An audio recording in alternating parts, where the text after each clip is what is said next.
মানকাচৰৰ বিভিন্ন অঞ্চলত ৰেমলেৰ ঘূৰ্ণীবতাহৰ প্ৰভাৱ। বিভিন্ন অঞ্চলত মোবাইল টাৱাৰৰ খুঁটা, গছ-গছনি, ঘৰ-বাৰী আদি বিধ্বস্ত হয় ঘূৰ্ণীবতাহৰ ফলত। দক্ষিণ হালমাৰা মানকাচৰ জিলাৰ মানকাচৰৰ বিভিন্ন ঠাইত ৰেমেলৰ প্ৰভাৱত বিস্তৰ ক্ষতিসাধন হয়। ৰেমেলৰ প্ৰভাৱত ঘূৰ্ণীবায়ুৰ ফলত মানুহৰ ঘৰ-বাৰী, গছ-গছনি, বিদ্যুতৰ খুঁটা, মোবাইল টাৱাৰ ভাঙি পৰাত মানুহৰ ঘৰৰ ক্ষতিসাধন হয়।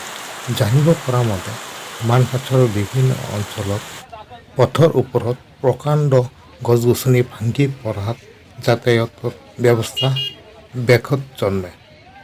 মানকাচৰৰ অগ্নি নিৰ্বাপক বাহিনীৰ SDRFৰ জোৱানে ধুমুহাত ক্ষতিগ্ৰস্ত ঠাইত গৈ তেওঁলোকে উদ্ধাৰ অভিযান চলাই আছে বুলি জানিব পৰা গৈছে।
গাড়িটা দিছিল